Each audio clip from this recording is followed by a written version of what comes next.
Om Sadashvasamarambham Shankaracharya-madhyamam Asmadacharya-paryantam Vande Guru-paramparam.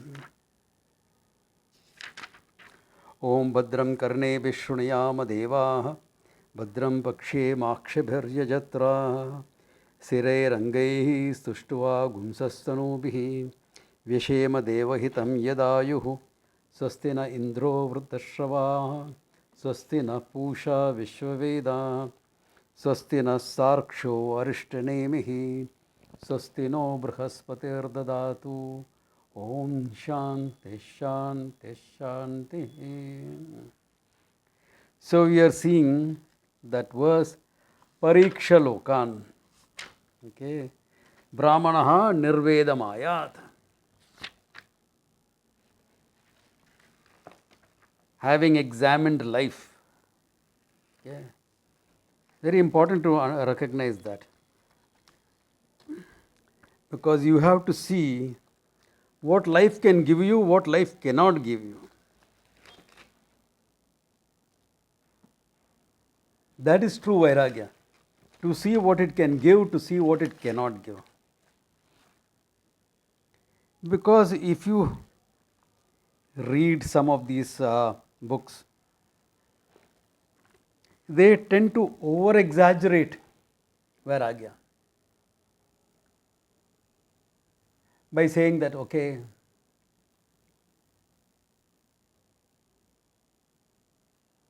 that you must have a great dispassion, it should be all nonsense to you. It's not nonsense. There is a lot of sense in the world. You know, why I am saying this, because when we were in college and we were exposed to all this, one of my friends got carried away by this Vairagya thing. So he's looking at his physics professor teaching him in physics and saying, what is all this useful? It's all useless character. The guy doesn't know anything. He doesn't know what the reality is about. Yeah, but you want to do anything with your life, you need to get that degree. You better study basics physics well. You can't get carried away. Yeah. Or like Swami Chinmayanji used to say, ये सब कुछ छोड़ दिया. Everything I given, I walked out of home and come to the ashram. Now Guru, I need some toothbrush, I need some toothpaste, I need toiletries, I need clothes.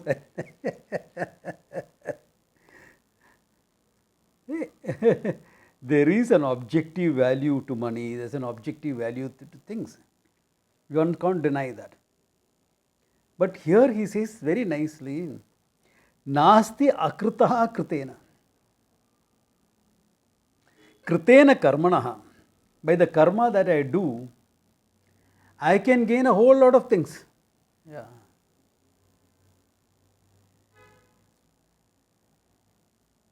Money, position, power, relationships, family, relatives, friends, all this is by my effort.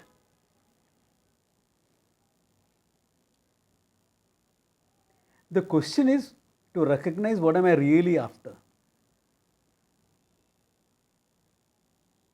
What am I really after in life?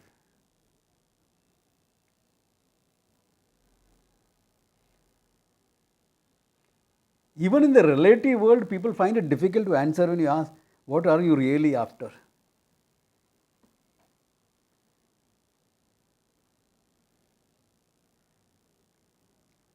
So, that's why in the Gita we started off by saying, get your priorities right. But life is more than just priorities.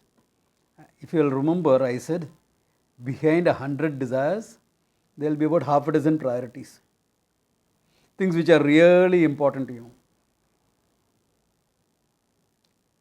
And behind that half a dozen priorities is only one desire that you have. One priority that you really have. What is that? What is that? The desire for a sense of fulfillment. I want to be a fulfilled being. That I want to be a fulfilled being is the main thing there.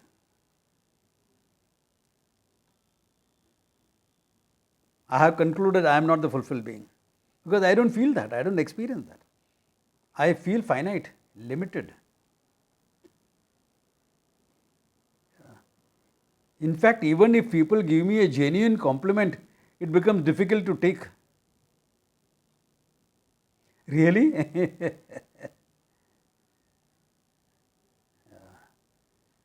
Because in our own eyes, I'm not that a great guy, I may project an image, oh, I'm a great guy.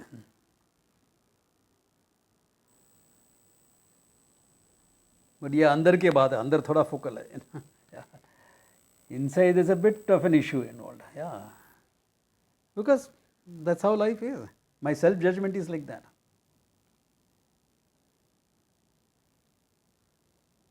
That's why someone said, the heart is a lonely hunter. Nothing seems to satisfy this human being.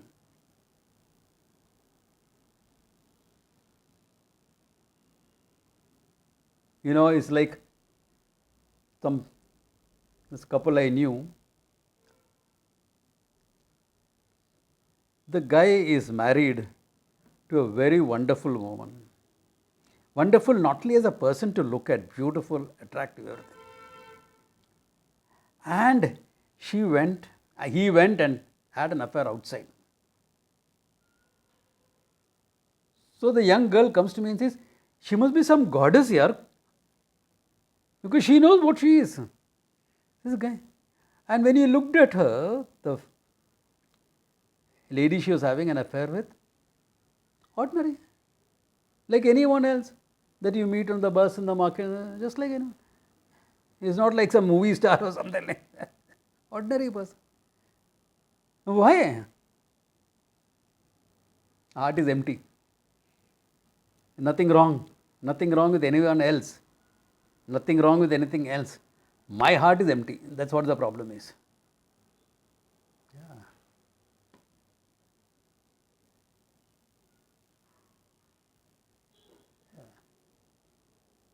You long for a thing, you get it, and after within few minutes, few days, or maybe a year or two, think, no, not enough. Not enough. I mean, you prayed for that thing. You said, Lord, give me this thing and I will not ask for anything else.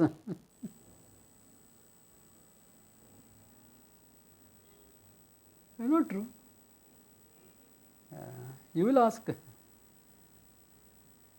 Because nothing completely fulfills you. Nothing is a total fulfillment. Why? Because anything that you gain, that's why he puts in there, kritena karmanaha. Kritena. Kritena means what do you do?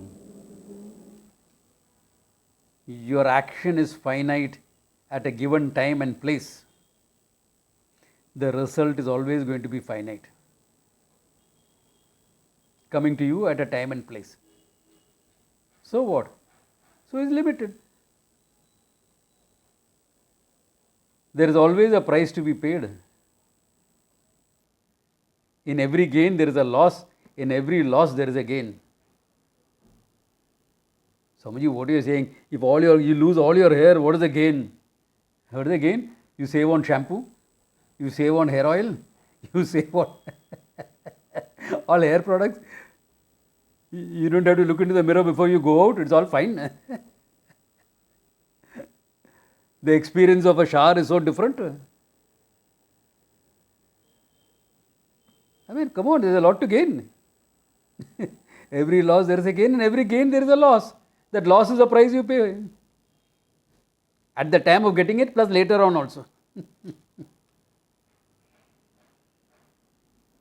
So, because of that, nothing gives you the total satisfaction that you are seeking.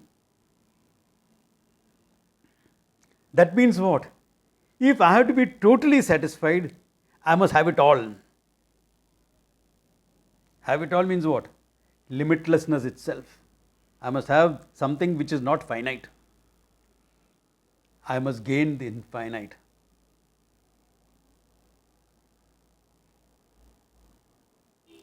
That infinite here he puts as akritaha. Akritaha. Nasti akritaha kritena.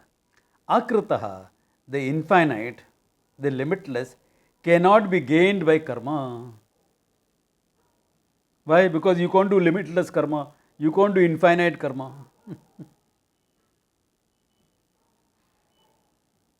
And even if you have a mathematical idea of infinite, okay,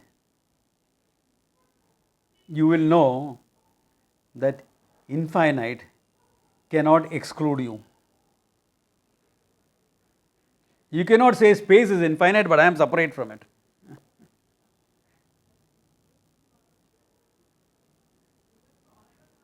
It has to include. Number one. Include you? Think. You mean to say you are 1,000,000th part of the infinite? If you are 1,000,000th part of the infinite, you multiplied by 1,000,000 times is the infinite. That will make it a finite number, a big number but finite. Big number, but still finite, because it can be represented mathematically on the number line. So it's still a finite thing. Therefore, the infinite has to be me. It is not just including me, it has to be me. I should be the infinite. Come on, yaar. If I am infinite, why am I seeking it? Why am I searching for it? Why am I feeling so finite? Why am I feeling so miserable?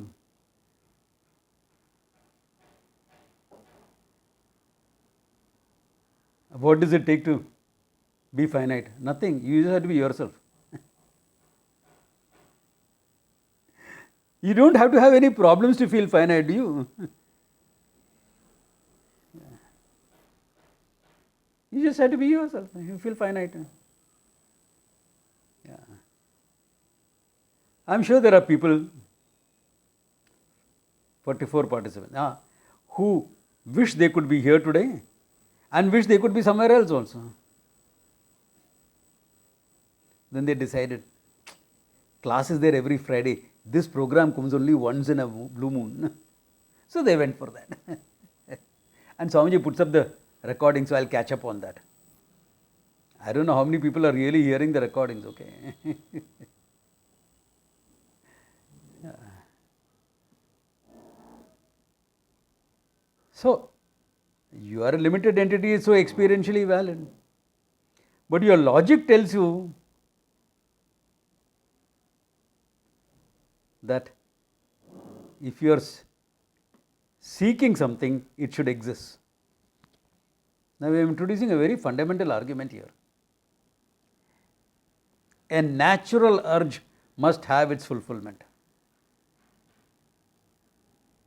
A desire may not have its fulfillment. All desires will not have its fulfillment. I have a desire, I must flap my hands and fly. Nahi hone wala hai. At the most, I can put some gliders and things like that and go on top of a cliff and jump off and hope the gliders work. That's all. That's the maximum I can go. Why? Because it's a desire I picked up in time. At a given time it came in, and at a given time I may drop it also. Look at your own life. How many desires you have picked up and dropped? How many have you picked up and dropped? Forget from childhood now, last few years, how many desires you have picked up? How many desires you have said, forget it, not worth it?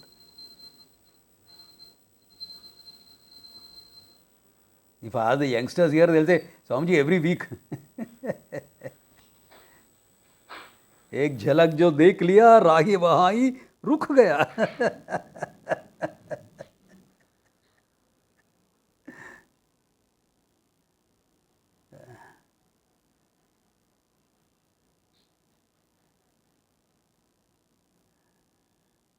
Therefore, the experience of finitude is a given. But the logic stands. A natural urge will have its fulfillment. You have hunger in you, natural. Did you have a desire for hunger? You may have a desire for what you want to eat. I got tired of this rice and dal. Thoda pasta khayega. That's a desire. But hunger is not. You didn't get up one morning and decided, I should get hungry every 4 hours from now onwards.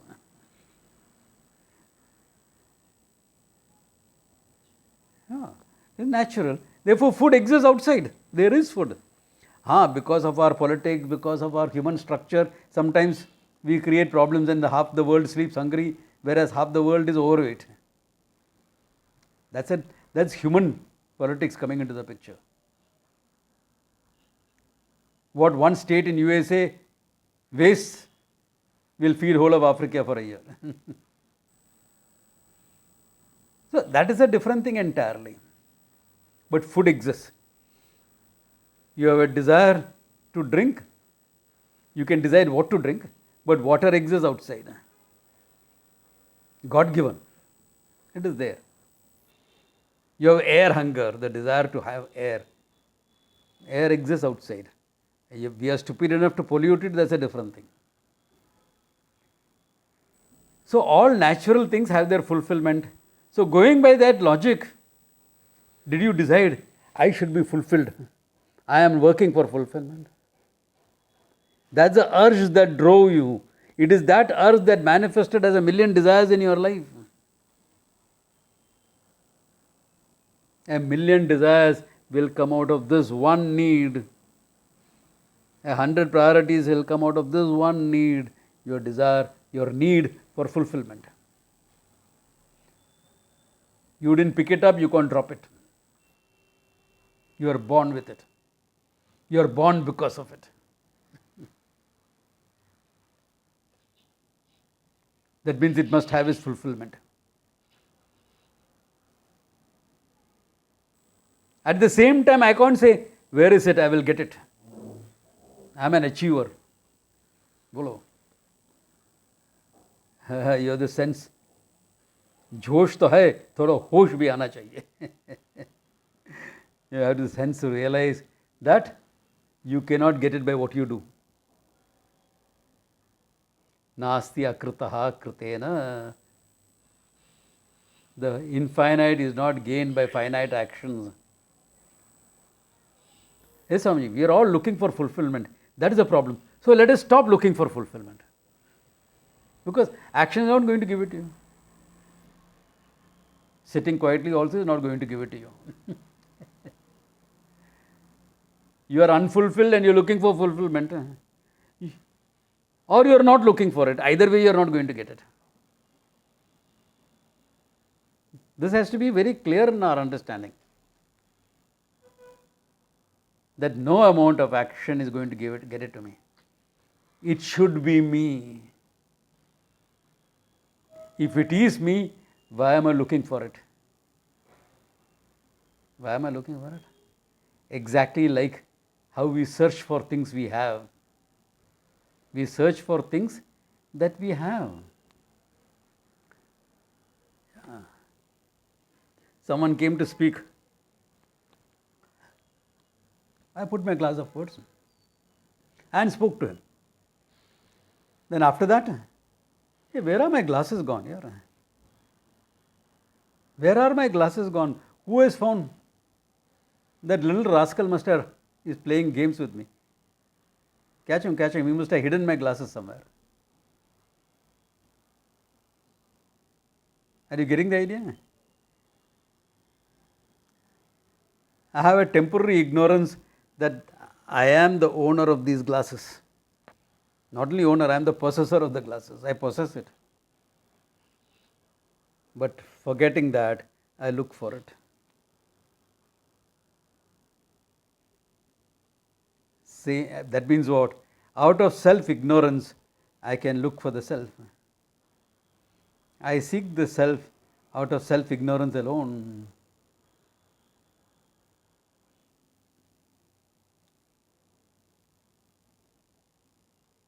That is why I announced a lecture. Swami Brahmavidananda is going to talk on self-knowledge.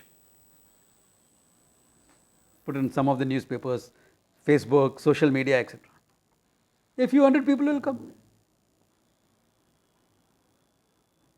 Why?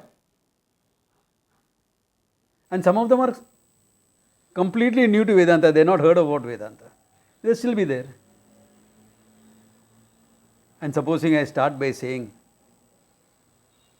what can I tell you about yourself? I don't even know your names. So how can I tell you anything about yourself? No guru can tell you anything about yourself. What a guru he is here. All of them will fall for it. Why? Because I don't know completely about myself is a given. We all know that. We may not go for self-knowledge or go for a lecture on that, but I'll always want to know, hey, in the daily papers, what is my horoscope like? What's going to happen to me this week? And now the tragedy is, on the news, on the phone also the same thing is there. Saturn is changing. Malum hai, Saturn is changing. It has to change, it changes every day. No, but now it's changing Rashi. Yeah, I know. Bad position for me. Kantaka Shani. Kantaka Shani means accidents, etc. For the next 2.5 years, I have to be careful. ठीक है, Shani's grace is there ना, अच्छा ही है. You want to know why? You don't know enough about yourself. And you know that. We all are aware of our self-ignorance. That there is some level of self-ignorance. The extent of it we don't know. What exactly the self-ignorance about we don't know. But we know you don't. And if you are going by this logic, if you are a logical person, like how the student of the Upanishad is, rational being, not just feeling all heart, that's supposed to be New Age spirituality, okay? Have a heart, all heart. You must feel, you must think also, you've been feeling enough.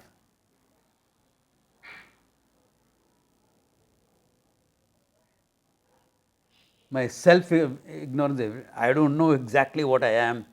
Therefore, if there is something like infinite, plus of course, if you are brought up in a Indian culture, it's fading, but even now it's a little bit is there.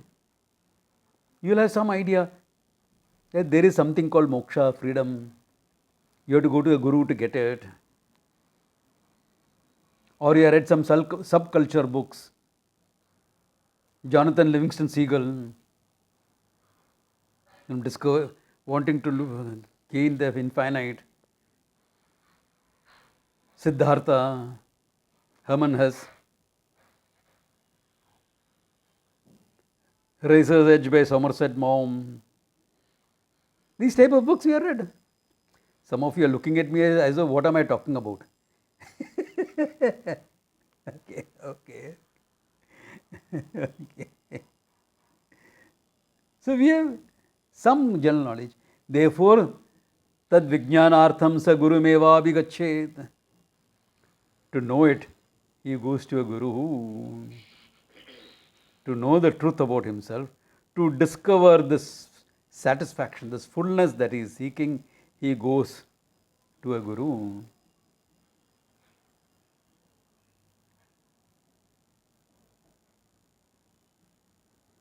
Now, there is certain things which is implied here. Yeah. This is one of the verses Shankara quotes in his Bhashya on the Brahma Sutras to show the qualification of a student.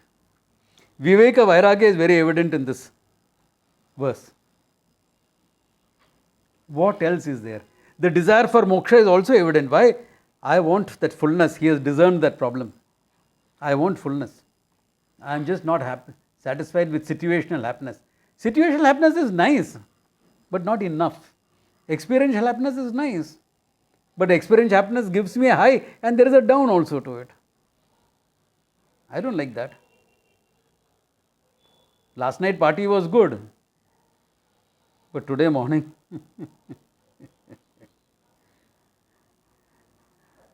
it's a problem. So in that sense, okay, in that sense, Viveka Vairagya Mumukshutvam is covered. Then, as your personal competency, as a personal competency,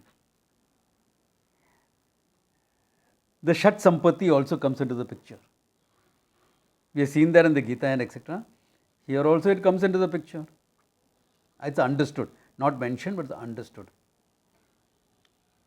To quickly revise it, Samaha, mastery of the mind, mastery of your emotions, learning to handle your emotions, etc., is called Samaha. Whatever you need to do for it. Therapy onwards. If that's what you need, that's what you need. Master your mind. All your yoga is meant for that. Yoga chitta vritti nirodha. But people think by doing pranayamas, mastery of the mind will come in. That's temporary mastery. It's not really. They also talk about kleshas. Kleshas have to be handled cognitively. So your emotional issues, etc., handle them. Samaha. Damaha, your physical discipline. You don't say, "Mere ko mood nahi hai aaj." What do you mean, no mood? Get up and do it. It has to be done, do it. Damaha. Samaha. Damaha. Uparati. Uparati is looked upon in two words. Okay, some people keep saying, oh, it is the inner poise you get, etc., etc., etc. Inner poise and all, theek hai. How do you get it? So there are two ways of looking at it. One is called Karma Yoga Nishtaha, to be rooted in Karma Yoga. Other is called Sannyasa Nishtaha, Sarva Karma Parityagaha. Depends on what lifestyle you have chosen, but Nishtha in that lifestyle. Uparati. Titiksha, being able to put up with the pinpricks of life. Oh my God, it is so cold. What do you expect? It's winter. Only in Bombay, Chennai and all, we pretend there is a cold. But if you are in Delhi now, or like how Rohit is in Nainital, it's cold. He is going to spend time with the family. He can't crib now. So cold, so cold, so cold. It's cold. Winter. Enjoy it. Put up with it without cribbing. Don't be a happy cribber. Crib, crib, crib. Or an unhappy cribber, which is worse. Titiksha. Shraddha. Confidence in the teacher and the Shastra and in yourself. I always give this example. By the time you come to the Upanishad, if you were to ask me, do you have change for $100 in your wallet? I don't know. But you know very well, if you look into your wallet, you will see whether you have change or not. You're confident. You don't know. Listen to this carefully. You don't know whether you have change for $100 or not. But you know for sure that if you look into your wallet, you will know. Similarly, I don't know what I am, but I know if I look into the Shastra, I will know. Under a Guru, if I look into the Shastra, I will know. That is called Shraddha. That confidence is called Shraddha. It is not mere faith, etc. It's not an article of faith that you must believe in the Veda. It's a confidence that you have. Yeah, if I look into it, I'll know. It's a pramana, it's a means of knowledge. It's an Upanishad, remember? We saw the meaning of the Upanishad. So I have that confidence. Samadhanam, forbearance, acceptance of people, etc., for what they are, so that they don't disturb you. You accept them. But Swamiji is an idiot. So accept him as an idiot, no? What are you expecting wise behavior from an idiot? Then he is not the idiot.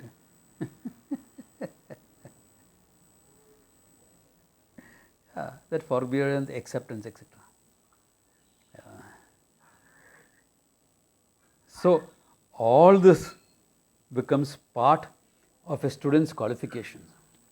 If you go like this to study the Upanishad from a proper teacher, there is no way you cannot know. So, Swamiji, you said proper teacher. Who is a proper teacher? That also the Upanishad mentions. Okay. So, Guru Meva Abhigachet Shotriyam Brahmanishtam. Shotriyam Brahman, the qualification of a Guru. Plus, he puts one more word there by which you will get all the Shat Sampati. Samit Panihi. The student goes to the teacher, Samit Panihi, with firewood in his hands. Samit generally is firewood, okay? The wood that you will offer for a havan or something like that, for a homa. Samit, that's called Samit. What does it indicate you of? It's an indicator of, I am willing to do what it takes. I am willing to do Guru Seva. Not that the Gurus need your Seva, okay? But in the work, etc. Because if you help him in his work, he gets more time to teach you. Because he has the work of running the ashram. He has the work of reaching out to people, etc. So if a helping hand comes there, one thing, his time is freed off to teach you. Number two, when two people work together, they understand each other very well. There is a great understanding and a bond that develops when people work together.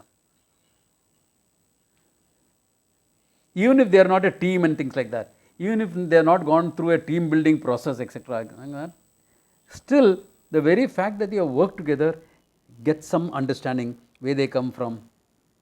Oh, this character is laid back guy. Okay. He gives you a free hand to do things. Yeah. That's good. That means what? Hey, that means he has confidence in me, he respects me. Yeah. Hey, I like that. Okay. So like this, and you look at the student, oh, he's got an attention for detail. Excellent.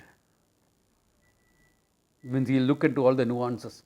Very good, excellent. Achha. So you understand this of each other. Therefore, Samit Panihi means you are willing to do what it takes. You are willing to do what it takes. Don't take it literally, okay? Next time someone comes to meet me, don't get firewood for me. I have no use for it at home. Why I am saying that? Because one of my batchmates, actually when he came to join the ashram, I was helping Swamiji with all the interviews and things like that. He actually came with some little bit of Samit in his hand to indicate that. Swamiji looked at me, I looked at Swamiji, we didn't say anything. But Swamiji could convey a lot with just a look. Okay. At the same time, there was something nice in it. He was indicating that he has had some general knowledge about the Shastra, which is a good thing. Therefore, Samit Panihi indicates that your willingness to do what it takes. Yeah. Why? Why this Shraddha and willingness to do what it takes becomes very important, because the Guru's job is not to say that you are a great guy. The Guru's job says you are the greatest guy ever. As far as the self is concerned, you are limitless, etc. But certain things about your personality, about your mind, about your ignorance, about your attitude, he will have to confront you. That time you have a choice of getting hurt or learning from it. If you have this attitude of Samit Panihi and Shraddha, you will do what it takes. I remember there was a young lady in one of my camps. She came to me, she had some issues, and no one comes without some issues anyway. I didn't go to study Vedanta, all perfectly fine. So there was something I had to tell her, but I said, no, now's not the time, I will wait for some time.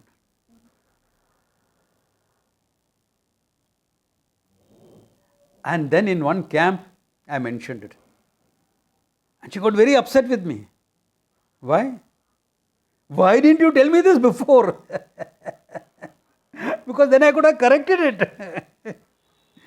Is it all at the right time? But that attitude was good. Yeah. That attitude showed there is Shraddha. Yeah. Yeah, because then you can correct it. Yeah.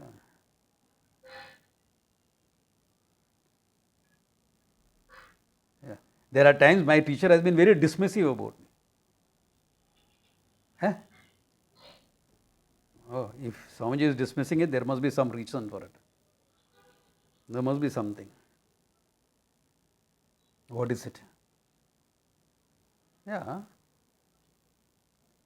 Therefore, that is the attitude with which a student goes. All right, fine. Enough of the student now. Let me catch hold of the teacher for a change, for some time. Okay, who's the teacher? Shotriyam Brahmanishtam. Shotriyam, well versed in the Shastra. Well versed in the Shastra. Well versed in the tradition of teaching. Not merely the Shastra, that even a Pandit can be. You know, I found true three levels of people learning this. Learning the Upanishad, the Gita, everything. One is the typical MA, PhD students. You know, you become a professor. You get your PhD and you study the whole thing in English, relying on English translations, etc. They understand it the least, I'm telling you. And sometimes they don't even know that they don't know. That's why I always have a respect. Like my student Devayani, she finished her MA in philosophy. And she went to a teacher and said, I want to do my doctorate.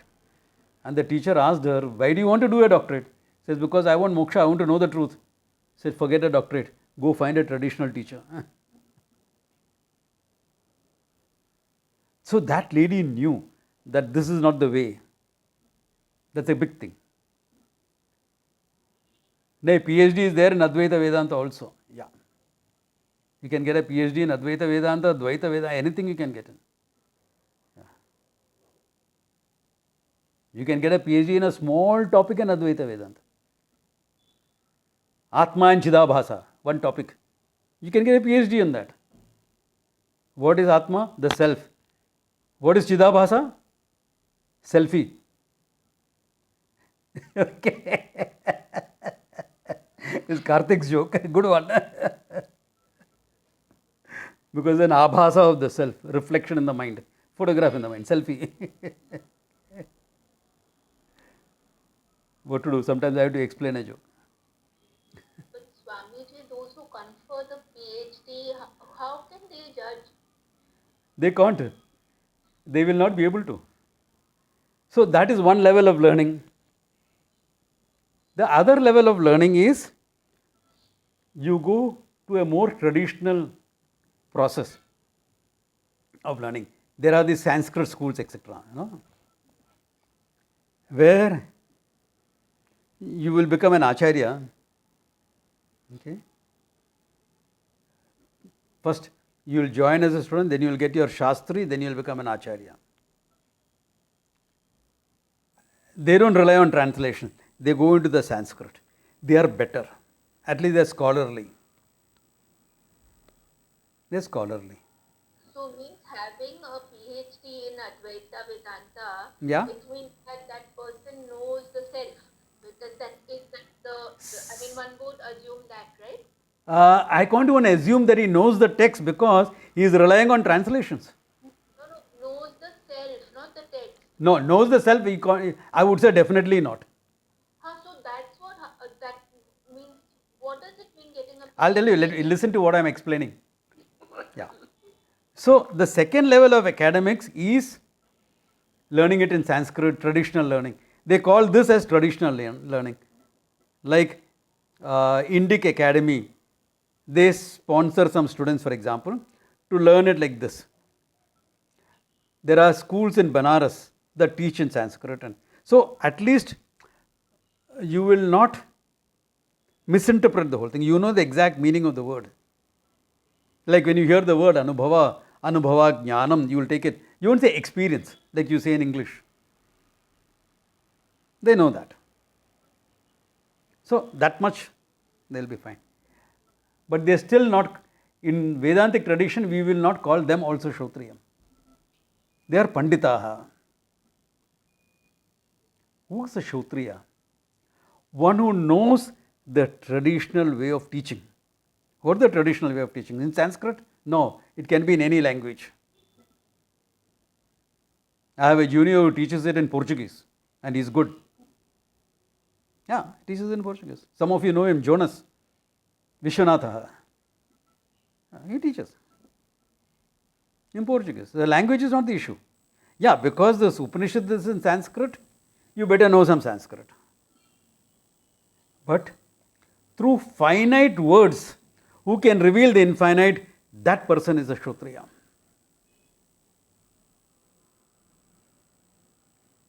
Who knows how to work the magic of the words. You will see that in the Upanishad, how it is done. A Kshotriya is that who knows to handle the words, finite words, having its own finite meanings, but revealing yourself as the limitlessness. The finite words are used to reveal the infinite. Therefore, it is not piling up of adjectives. If it is in English, you will say, Atma is infinite, divine, supreme bliss. If you are a professor, this is how they will normally talk. Now, I know there are some professors, I have met them, like T.M.P. Mahadevan, Balasubramanian, etc., who had a lot of traditional exposures and they were great. They had both. But I am talking about the norm. Atma is infinite, divine, supreme bliss. What do you gain by that? Infinite, you don't know, all that you know is finite. What is divine? I don't know. What is divine? What is supreme? Oh, supreme commander. Okay. Lux supreme. These are all the ways the word supreme I have heard. Bliss. Bliss is such a subjective word, it becomes completely, totally problematic. Bliss is highly subjective. So, bliss is totally subjective. So, you don't gain anything from that.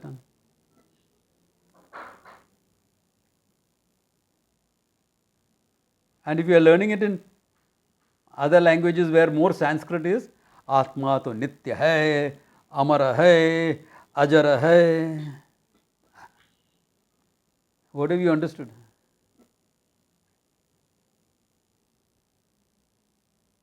Nitya hai. Everything I know is Anitya. Oh, it's all not like this. Okay. Amara hai. Everything I know dies.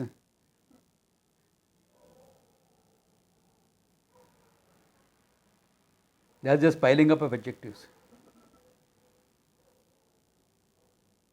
You have to use the word. So the tradition of teaching, you need to be well grounded in it. Yeah.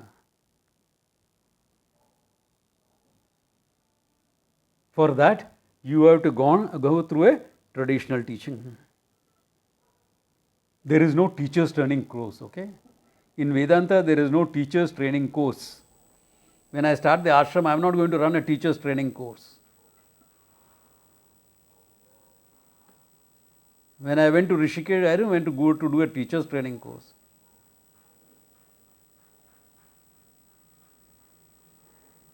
You will go to gain moksha for yourself. And in the process of learning, you pick up the ways of communication. That is why elsewhere, in the Brihadanika or something, there is a statement where the student may, Adihi Devo Brahmeti. Hey Deva, O Lord, to the Guru is addressing. Adihi. What is Brahman? Adihi. Teach me what is Brahman. And Shankara commenting on it says, Madartham smara, for my sake you remember how you were taught and teach me like that. Why? The core teaching remains the same. Why? Through finite words you have to express the infinite. That remains the same. What changes? The language, the examples, the forms of logic, all that can change. You draw from science, you draw from tarka, all that can change. That's the contemporary part. Every teacher has to be contemporary as well. It's good if he is contemporary. There is no rule that he has to be contemporary. I studied from teachers who were not contemporary. People like Tirthaji and Taranandagiri, they went to the Himalayas when they were 1920 and they never came down. And I went to them 40 years after that to learn. So 40 years, what has happened in the world, they don't know. They are not contemporary. So I have to make some adjustments there. But their teaching, totally traditional. Core issues, fine. Whereas you go to someone like Swami Dayananji, he was both contemporary and traditional. Yeah. So that's an advantage. But traditional, necessary. Such teachers for Kshatriyas are called Sampradaya with. They know the Sampradaya, the tradition of teaching. Samyak pradati iti sampradaya. Translated as tradition. Da to give. Pradaha to give it well. Sampradaha to give it very well.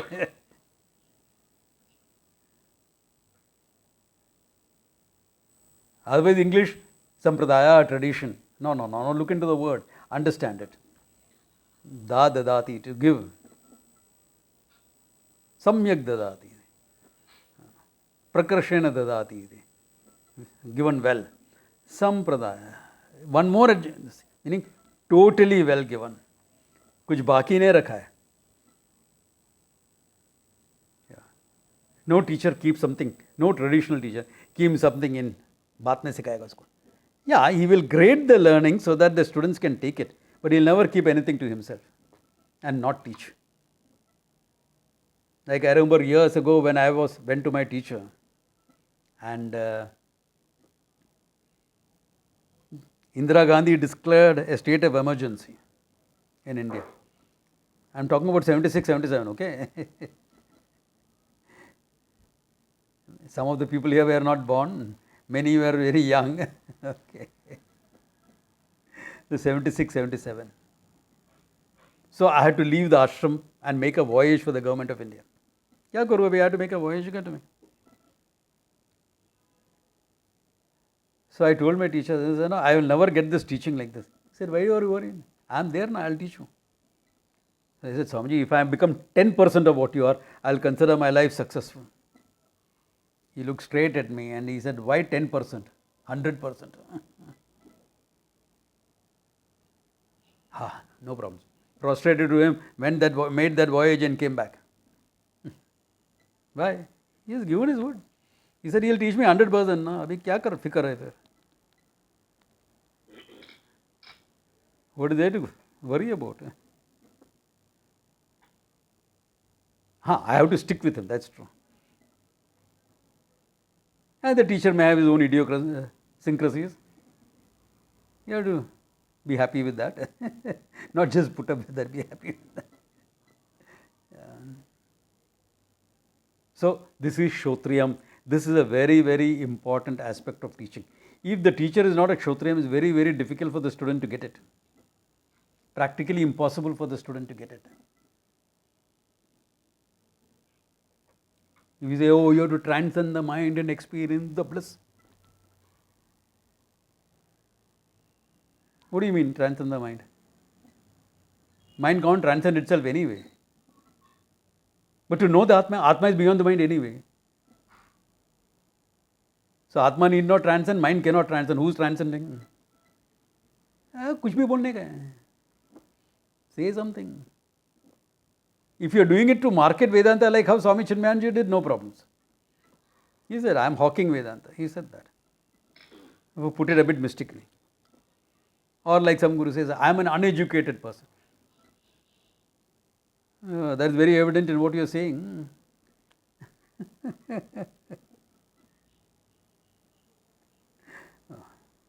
Yeah, you don't have to be educated in other things. But in Vedanta you have to be. If you don't know physics or if you don't know software, you put me in front of a computer, I just learn to go on Zoom and my little email here, there, etc. That's all, nothing more than that. I'm not very computer literate. I have basic computer literacy, that's all. That's okay, that doesn't matter. Someone may not know physics, doesn't matter. I may know a little bit more, okay, fine. That is okay, that's a different thing. But in the field that you are, not only you have to be educated in the Shastra, you have to be a Sampradaya with. Only then it is complete. The Guru is complete only then. Otherwise, others are scholars. Like anyone, any traditional scholar in Sanskrit in this thing, I will respect the person as a scholar. Why? He has read extensively. It's not easy to be an Acharya in any subject matter, traditional subject matter in Sanskrit. You have to have read very extensively. So I'll respect that. Not enough. This is optimum. There is one step more which makes it really great. What is that? Brahmanishtam. Brahmani yo nishta iti. He is rooted in the knowledge of Brahman.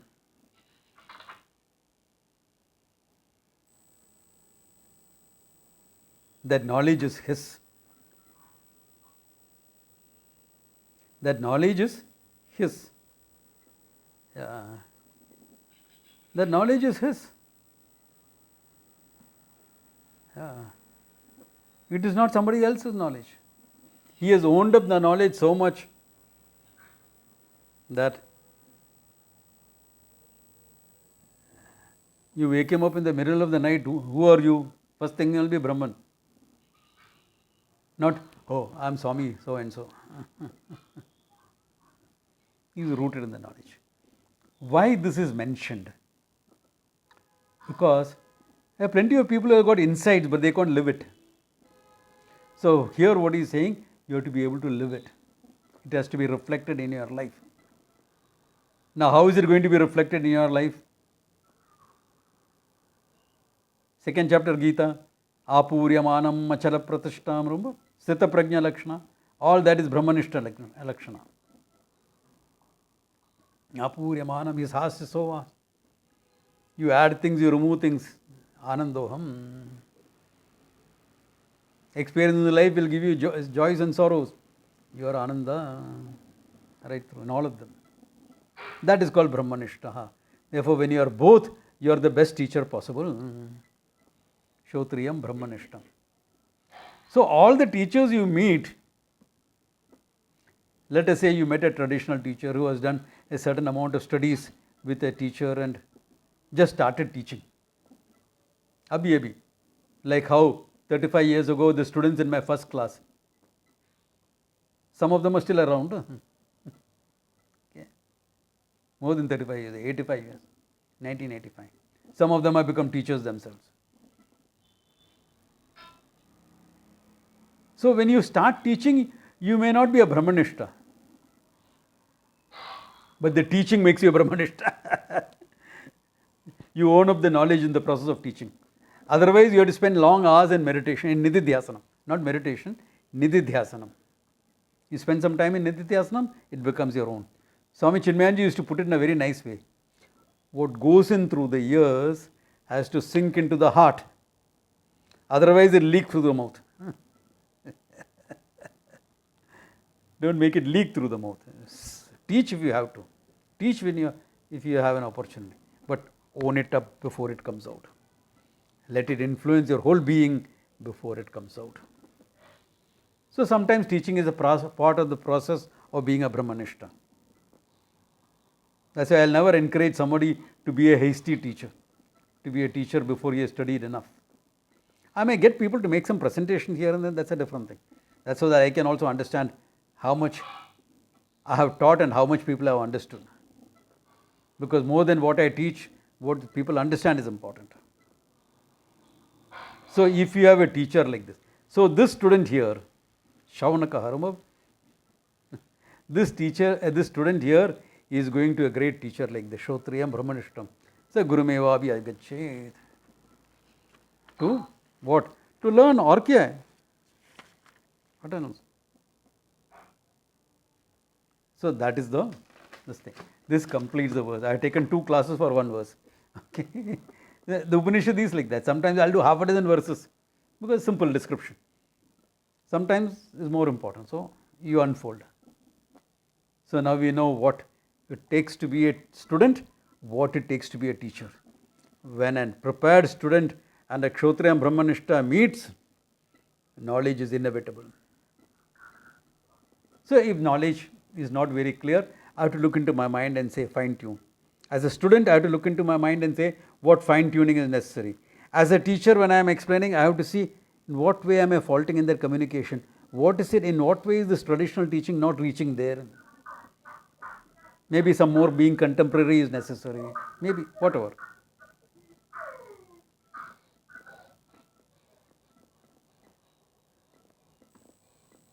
If anyone is unmuting for something, please mute after that, okay?